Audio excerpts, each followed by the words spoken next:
მზის სისტემა შედგება სხვადასხვა ტიპის ობიექტებისგან, რომლებიც მზის გრავიტაციის გავლენით მოძრაობენ. ყველა ეს ობიექტი მოძრაობს ელიფსურ ორბიტებზე და თითქმის ერთ სიბრტყეში, რომელსაც ეწოდება ეკლიპტიკის სიბრტყე. მზე მზის სისტემის ცენტრია.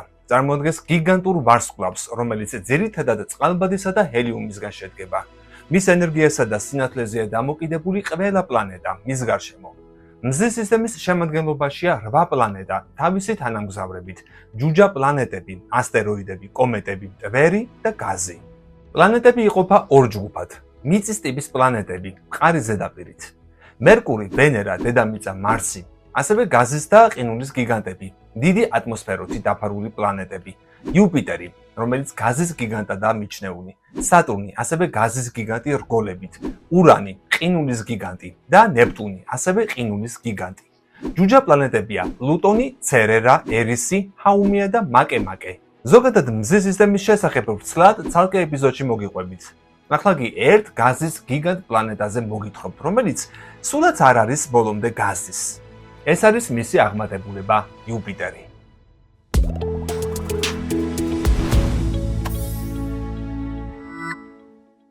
სანამ ვრცლად გაჩვენებთ ამ პლანეტას, მანამ მოკლედ დავახასიათებ. იუპიტერი არის მზის სისტემის ყველაზე დიდი პლანეტა და როგორც ასტრონომიული საზოგადოება მიიჩნევს, ერთ-ერთი ყველაზე საინტერესო ობიექტი კოსმოსში ახლო მანძილზე. იუპიტერი არის გაზის გიგანტი. ძირითადად შედგება წყალბადისა და ჰელიუმისგან.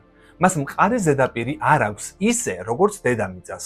ზომით იმდენად დიდია, რომ მასში ჩვენი მზის სისტემის ყველა სხვა პლანეტა ერთადაც კი დაეტეოდა. იუპიტერის ატმოსფეროში მუდმივად მძვინვარებს ძლიერი ქარიშხლები. ყველაზე ცნობილი არის დიდი წითელი ლაქა, გიგანტური ქარიშხალი, რომელიც უკვე 300 წელზე მეტია გრძელდება. ქარები შეიძლება 600 კმ/სთ-ზე მეტს აღწევდეს. იუპიტერზე ერთი დღე ძალიან მოკლეა, დაახლოებით 10 საათი, ხოლო ერთი წელი, ანუ მზის გარშემო ერთი ბრუნი, გრძელდება დაახლოებით 12 დედამიწის წელი. იუპიტერს აქვს ყველაზე ძლიერი მაგნიტური ველი მზის სისტემაში. ეს ველი ქმნის ძალიან ძლიერ რადიაციას მის გარშემო. მისი ძლიერი გრავიტაცია ნაწილობრივ იცავს შიდა პლანეტებს, მათ შორის დედამიწას, ასტეროიდებისგან. მეცნიერები იუპიტერის შესწავლით უკეთ იგებენ, როგორ წარმოიქმნა მზის სისტემა. ახლა კი მოდი უფრო ვრცლად გავეცნოთ ჩვენი დიადი მზის სისტემის ყველაზე დიდ პლანეტა იუპიტერს.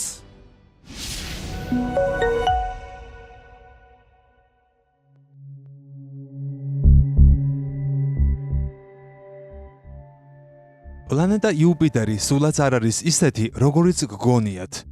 თითქმის ყველას მცდარი წარმოდგენა აქვს იუპიტერზე, რადგან თითქმის ყველაფერი, რასაც სკოლაში ამ პლანეტის შესახებ გვასწავლიდნენ, სიმართლეს არ შეესაბამება. ეს არ არის მხოლოდ აირის, იგივე გაზის გიგანტური ბურთი. იუპიტერი თხევადი პლანეტაცაა და თითქოს ეს არ იყოს საკმარისად უცნაური. ის სინამდვილეში თხევადი ლითონის პლანეტაა. მისი სიმბოლური ღრუბლების მიღმა ჩვენი მზის სისტემის ერთ-ერთი ყველაზე ღრმა საიდუმლო იმალება. მოდი ჩავუღრმავდეთ ამას. ეს იუპიტერის პირველი ახლო ხედით გადაღებული ფოტოა, რომელიც NASA-ს კოსმოსურმა ხომალდმა პიონერ 11-მა 1974 წელს გადაიღო.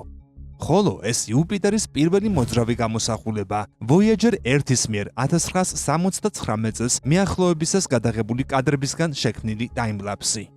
ამ დაგვირვებების პრობლემა ისაა, რომ გარდა იმისა, რომ ძალიან ეფექტურად გამოიყურებიან, ისინი არ იძლევიან პასუხებს ამ აირის გიგანტის ნამდვილი ბუნების შესახებ. ისინი მხოლოდ უფრო მეტ კითხვას ბადებენ. მაგალითად, რისგან შედგება ეს ობიექტი და როგორ გახდა ასეთი დიდი? იუპიტერის რეალური ზომის აღქმა ძალიან რთულია. ის არამხოლოდ დიდია, არამედ იმაზე მძიმეა, ვიდრე მზის სისტემის ყველა სხვა პლანეტა ერთად აღებული. მასში თავისუფლად მოთავსდებოდა 1000 დედამიწა. მასშტაბის უკეთ აღსაქმელად, დედამიწა რომ ყურძნის მარცვლის ზომის იყოს, იუპიტერი კალათბურთის ბურთის ხელა იქნებოდა. ჩვენი ზოგადი თეორია მზის სისტემის წარმოშობის შესახებ იწყება კლდეების, ლითონის, აირის, მტვრისა და სხვა მასალებისგან შემდგარი დიდი დისკოთი, რომელიც ახლად წარმოქმნილი მზის გარშემო ბრუნავდა. მილიონობით წლის განმავლობაში ეს მასალა ერთმანეთს ეჯახებოდა და უფრო დიდ ნაწილებად იქცეოდა. როდესაც ეს ნაწილები კიდევ უფრო გაიზარდა, ამუშავდა გრავიტაცია, რომელმაც უფრო მეტი ნივთიერება მიიზიდა. ამ თეორიის მიხედვით იუპიტერი მაშინ წარმოიქმნა, როდესაც ერთ-ერთი ასეთი ნაწილი იმდენად გაიზარდა, რომ მისმა გრავიტაციამ დისკოს შიგნით არსებული აირის მასიური რაოდენობის მიტაცება დაიწყო და ასე გრძელდებოდა მილიარდობით წლის განმავლობაში, სანამ მან დღევანდელ სახეს არ მიაღწია. ეს ლოგიკურია და თუ ასია, იუპიტერის შიგნით მყარი ქანებისა და ლითონისგან შემდგარი ძალიან დიდი და წარმოუდგენლად მკვრივი ბირთვი უნდა არსებობდეს. ალტერნატიული თეორიის მიხედვით იუპიტერმა სიცოცხლე დაიწყო როგორც ცალკეულმა გიგანტურმა აირის ღრუბელმა, რომელიც ადრეული მზის სისტემის განაპირას მდებარეობდა. დროთა განმავლობაში ეს ღრუბელი იმდენად გაიზარდა, რომ საკუთარი გრავიტაციის გავლენით ჩაიფუშა და აირის მკვრივ ბურთად იქცა. დაახლოებით ასე ყალიბდებიან ვარსკვლავებიც, თუმცა მათ გაცილებით დიდი აირის ღრუბელი სჭირდებათ. ამ შემთხვევაში კი მივიღეთ ძალიან დიდი პლანეტა, რომელიც საბოლოოდ მზის გრავიტაციამ მიიზიდა და ორბიტაზე დააფიქსირა. ეს რომ სიმართლე ყოფილიყო, იუპიტერს ბირთვის საერთოდ არ ექნებოდა და ის აირისგან შემდგარ დიდ ფენოვან ნამსხვრს დაემსგავსებოდა. მაგრამ თეორია, რომელსაც უმეტესობას გვასწავლიდნენ, სწორედ იმ დიდ მყარ ბირთვზეა, რომელმაც მთელი აირი მიიზიდა. კიდევ ერთხელ ვამბობ, ეს ლოგიკურია, მაგრამ არ ნიშნავს, რომ სწორია. პირველი რეალური გარღვევა იუპიტერის შესწავლაში 1990-იანი წლების შუა პერიოდში მოხდა. ეს ერთ-ერთი იმ გიჟურ დამთხვევათაგანია, რომელიც ზედმეტად კარგად ჟღერს საიმისოდ, რომ სიმართლე იყოს. 1995 წლის ივლისში პლანეტას კომეტა დაეჯახა. ეს არ არის ხშირი მოვლენა. ვარაუდობენ, რომ მსგავსი შეჯახება 6000 წელიწადში ერთხელ ხდება. თუმცა ჩვენ სწორ დროს აღმოვჩნდით აქ და გვქონდა ტექნოლოგია, რომ ამ ყველაფრისთვის გვეყურებინა. ამ კომეტას შუმეიკერ ლევი 9 ერქვა. ის ყინულისა და ქანების დიდი ნატეხი იყო, რომელიც მზის სისტემაში 216,000 კმ/სთ სიჩქარით მოძრაობდა. რთულია იმის თქმა, თუ რამდენად დიდი იყო კომეტა სინამდვილეში, რადგან სანამ მას აღმოვაჩენდით, იუპიტერის მძლავრმა გრავიტაციამ ის უკვე 2 ათეულ ნაწილად დაშალა. თუმცა ყველაზე დიდი ნატეხის დიამეტრი მაინც 2 კილომეტრს აღწევდა. ამ დროს NASA-ს უკვე მზად ჰქონდა ახლად ექსპლუატაციაში შესული ჰაბლის ტელესკოპი, რათა შეჯახებას დაგვირგვებოდა. თუმცა იყო ერთი დიდი პრობლემა. კომეტის ნამსხვრევები იუპიტერის უკანა მხარეს უნდა დაჯახებოდა, რომელიც დედამიწიდან არ ჩანდა. ჩვენ ამას გამოვტოვებდით, რომ არა ერთი შემთხვევა. ზუსტად იმ დროს, როცა ეს 6000 წელიწადში ერთხელ მომხდარი მოვლენა ხდებოდა, იუპიტერთან NASA-ს კიდევ ერთი კოსმოსური ხომალდი მივიდა. ეს იყო გალილეო, რომელსაც სახელი იმ ასტრონომის პატივსაცემად დაარქვეს, ვინც პირველმა შეისწავლა ეს პლანეტა ტელესკოპით. ზონდი 1999 წელს გაუშვეს იუპიტერისა და მისი მთვარეების გამოსაკვლევად. მისი ჩასვლა 1995 წლის დეკემბერში იყო დაგეგმილი და მიახლოებისას მას კომეტის შეჯახების იდეალური ხედი ჰქონდა. ხომალდმა 6 დღის განმავლობაში 21 ცალკეული შეჯახება დააფიქსირა. კომეტის ყველაზე დიდმა ნატეხმა იმდენი ენერგია გამოყო, რაც 300 მილიონი ატომური ბომბის აფეთქების ტოლფასია, რაც მას კამერით დაფიქსირებულ ყველაზე დიდ აფეთქებად აქცევს.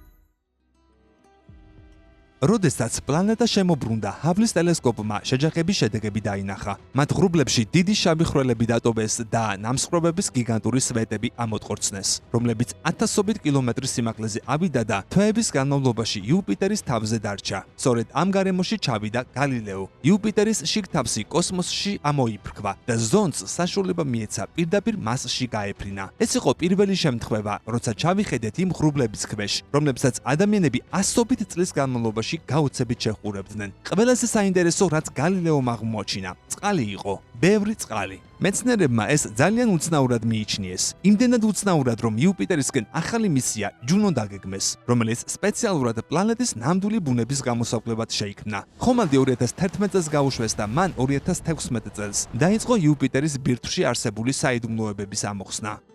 როდესაც ვამბობ, რომ ყველაფერი, რაც სკოლაში გვასწავლიდნენ, ცდარია, ეს იმიტომ ხდება, რომ ნამდვილი სიმართლის გაგება მხოლოდ გასულ 10 წლებში დავიწყეთ. აი, რა არ იცოდა თქვენმა ბუნებისმეტყველების მასწავლებელმა. იუპიტერი არ არის აირისგან შექმნილი. ის დაფარულია აირის დიდი სქელი ღრუბლებით, რომლებიც ქმნიან იმ მორევებსა და შტორმებს. თუმცა ეს ღრუბლები მხოლოდ თხელი ფენაა, რომლის ქვემოთაც ბევრად უფრო უცნაური რამ ხდება. დავიწყოთ ზემოდან. იუპიტერის ღრუბლებში ტემპერატურა -100 გრადუს ცელსიუსზე დაბალია. წყლის ყინულის კრისტალები ურთიერთქმედებენ ამიაკთან, რომელიც ბუნებრივი ანტიფრიზის როლს ასრულებს და ღრუბლების ზედაფენაში თხევადი წყლის არსებობას უზრუნველყოფს. წვეთებისა და ყინულის კრისტალების შეჯახებისას ღრუბლები იმუხტება და გიგანტურ ელვას წარმოქმნის, რომელიც მთელ ზედაპირზე მძვინვარებს. ეს გაყინული წყლისა და ამიაკის ნარევი საბოლოოდ სეტყვის მარცვლებად იქცევა და ატმოსფეროს ქვედა ფენებში ცვივა, სადაც დნება, წვიმად იქცევა, ორთქლდება და ისევ მაღლა ადის, ციკლის თავიდან დასაწყებად.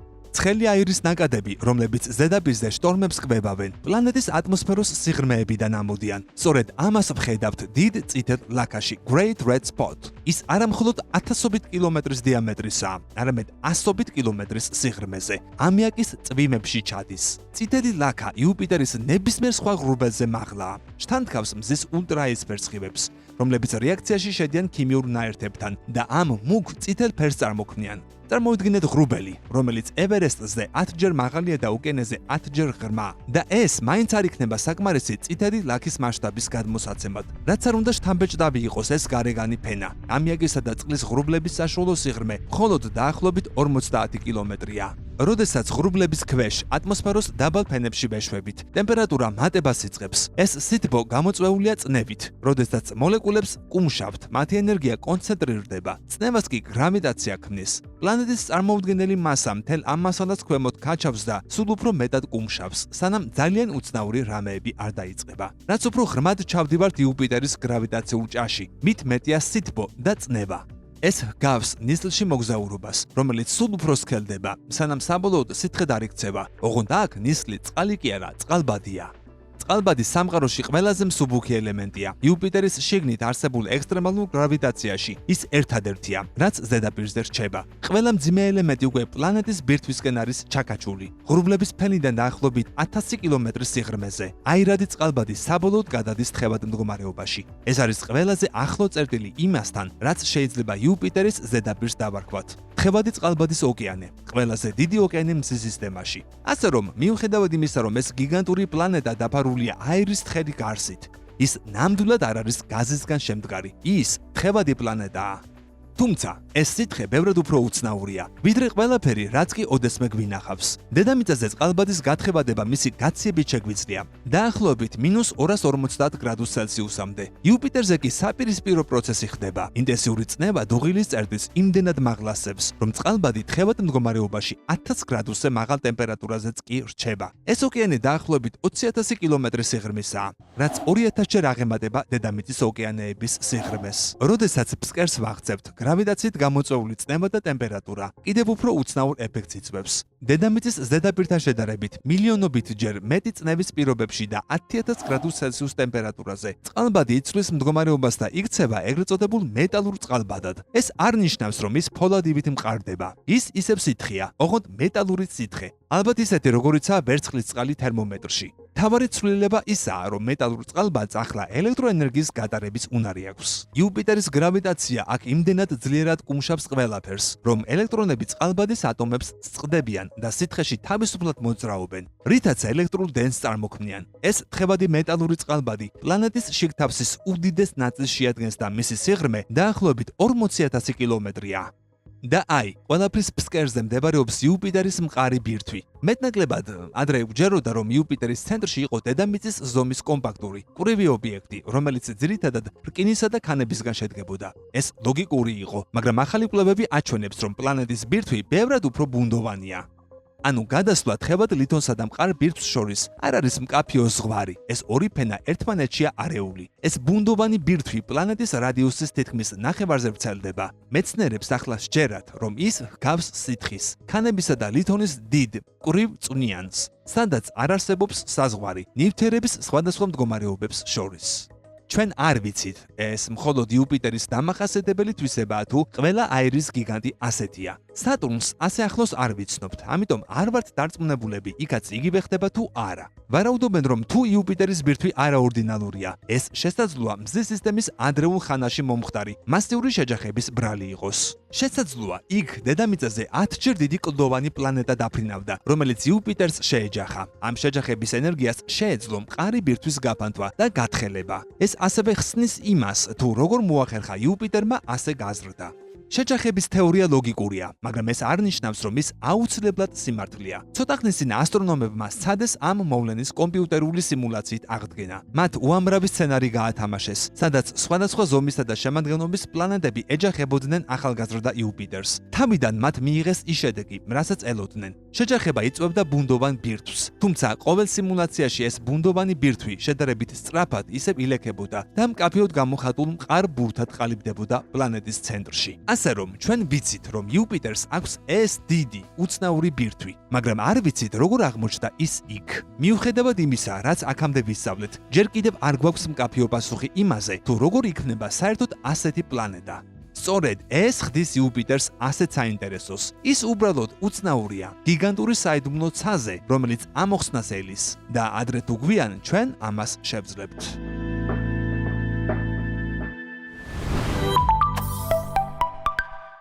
ეს რაც შეეხებოდა ზოგად და დეტალურ ცოდნას იუპიტერთან დაკავშირებით, მაგრამ კიდევ არის რაღაც.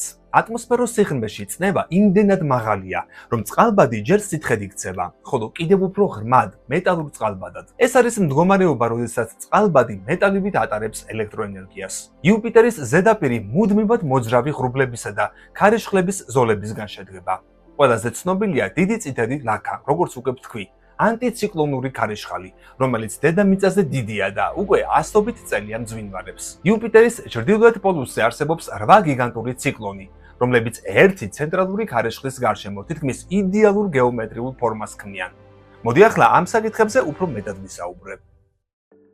იუპიტერზე რაღაც უცნაური ხდება, რაც უფრო მეც ვიგებთ ჩვენი მზის სისტემის ამ უდიდესი პლანეტის შესახებ. მით უფრო უჩვეულო ხდება ის, თუმცა ამავდროულად იუპიტერი შეიძლება იმაზე უფრო ნაცნობიც აღმოჩნდეს, ვიდრე გვგონია. უკვე ვიცით, რომ იუპიტერზე არის წყალი, წვიმა და გიგანტური ოკეანე. ამ პლანეტის ისტორიამ შეიძლება ყველაფერში ეჭვი შეგატანინოთ. პირველი მნიშვნელოვანი რამ, რაც იუპიტერმა მზის სისტემის ადრეულ ხანაში გააკეთა, იყო ის, რომ ლამის გაანადგურა დედამიწა. როდესაც პირველმა პლანეტებმა ფორმირება დაიწყეს, იუპიტერი უკვე წარმოუდგენელ მასას იძენდა გაზისა და მტვრის გიგანტურ დისკში, რომელიც ახალგაზრდა ვარსკვლავს გარს ერტყა. რაც უფრო დიდი და მძიმე ხდებოდა იუპიტერი, მით უფრო მეტად იწევდა მზისკენ, ტოვებდა რა სიცარიელეს თავის გზაზე. მასიური პლანეტის მძლავრი გრავიტაცია იჭერდა ასტეროიდებს და მათ ყველა მიმართულებით ისროდა. ზოგს ვარსკვლავთშორის სივრცე ზოგს მზის ცენტრში, ზოგს კი ფორმირების პროცესში მყოფ დედამიწისკენ.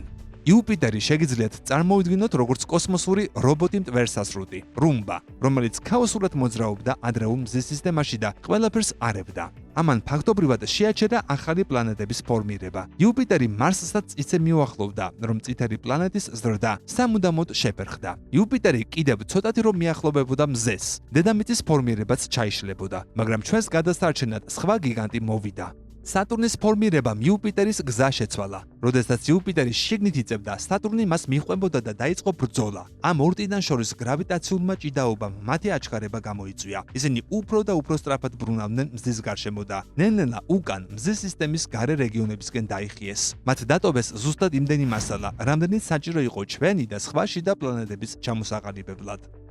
ალბათ სკოლაში გასწავლეს, რომ იუპიტერი არის გაზის დიდი მკვრივი ბურთი, რომელსაც შუაში შედარებით პატარა მყარი ბირთვი აქვს. მეცნიერებს დიდხანს სჯეროდათ ეს, მაგრამ აღმოჩნდა, რომ ეს მთლად სიმართლე არ ყოფილა. იუპიტერის გარეთა გარსი შედგება სქელი ღრუბლებისგან, როგორც უკვე ვთქვი, რომლებიც სამსია ამიაკითა და წყლით. წყლის ორთქლი იუპიტერზე პირველად 1995 წელს ხომალდმა გალილეომ აღმოაჩინა. ესეც უკვე აღვნიშნე.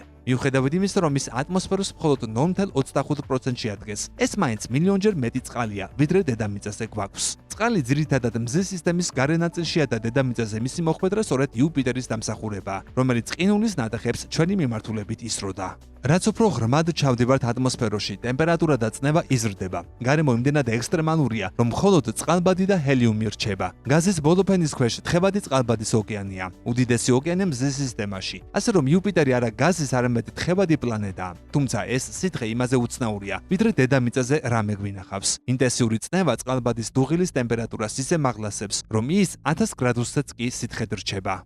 იუპიტერი თითქმის ვარსკვლავია, მაგრამ მას აკლია მასა. დაახლოებით 75-ჯერ მეტი უნდა ყოფილიყო, რომ თერმობირთვული რეაქცია დაეწყო. მიუხედავად ამისა, მისი თხევადი მეტალური წყალბადი და სწრაფი ბრუნვა წარმოქმნეს უძლიერეს მაგნიტურ ველს, დედამიწისაზე 20-ჯერ ძლიერს.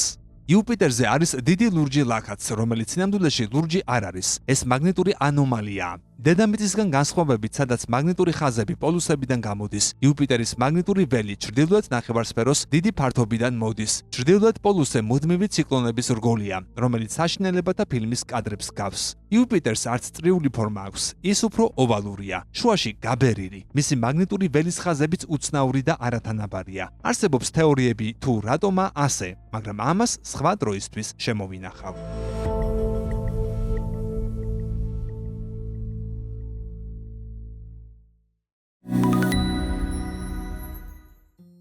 როგორც მივხვდით, იუპიტერი მზის სისტემაში მხოლოდ თავისი ზომით კი არა, იმ სასიცოცხლო ფუნქციებითაც გამოირჩევა, რომლებსაც ის სხვა პლანეტებისთვის, მათ შორის დედამიწისთვის ასრულებს. პირველ რიგში ის არის მზის სისტემის ტვერსასრუდი. ის თავისკენ იზიდავს ან ორბიტიდან დევნის კომეტებსა და ასტეროიდებს, რომლებიც სხვა შემთხვევაში შესაძლოა შიდა პლანეტებს, მათ შორის დედამიწას დაჯახებოდა. მეორე, ეს არის ორბიტების სტაბილიზატორი. თავის მასით იუპიტერი განსაზღვრავს მზის სისტემის დინამიკას. მისი გრავიტაცია აბალანსებს ასტეროიდს და სარტყელს და ხელს უშლის იქ არსებულ მატერიას, რომ ჩამოყალიბდეს კიდევ ერთ პლანეტად ან დაიფანტოს ქაოსურად. მესამეა მზის სისტემის მცველი და სიცოცხლის ხელშემწყობი. უფრო კონკრეტულად, მილიარდობით წლის განმავლობაში. შეჯახებების სიხშირის შემცირებით, მან დედამიწას მისცა საშუალება განავითარებინა რთული ბიოლოგიური ფორმები, კატასტროფული წვეტების გარეშე. ეს პლანეტა ერთგვარი კოსმოსური ლაბორატორიაცაა. იუპიტერი და მისი 90-ზე მეტი თანამგზავრი, მაგალითად ევროპა და განიმედე, თავისთავად მცირე მზის სისტემას ჰგავს. მათი შესწავლა გვეხმარება გავიგოთ, როგორ ყალიბდებიან პლანეტები სხვა ვარსკვლავების გარშემო და სად შეიძლება ვეძებოთ სიცოცხლე. მაგალითად, ევროპის ყინულქვეშა ოკეანეებში. და ბოლოს ამ მთავარ ჩამონათვალში ისა გრავიტაციული ტრამპლინი სამომავლო კოსმოსური მისიებისთვის, როგორიც იყო Voyager-ი, Cassini ან New Horizons-ი. იუპიტერი გამოიყენება როგორც გრავიტაციული დამხმარე. მისი მიზიდულობის ძალის ხარჯზე ხომალდები იღებენ დამატებით აჩქარებას, რაც მათ საშუალებას აძლევს მიაღწიონ მზის სისტემის ყველაზე შორეულ წერტილებს, ნაკლები საწვავის გამოყენებით. აი, ამდენად მნიშვნელოვანია ეს გაზის გიგანტი პლანეტა ჩვენი მზის სისტემისათვის. აქ დავასრულებ იუპიტერზე საუბარს. შენ კი კომენტარებში დაწერე მზის სისტემის კიდევ რომელ პლანეტაზე გსურს ასე ვცლად მომზადებული ეპიზოდის ნახვა. თავარი თხოვნა კი გამოიწერე კოდის YouTube არხი და გააქტიური ზარისღილაკიც, რომ არ გამოგჩეს ახალი ეპიზოდები. მომავალ შეხვედრამდე.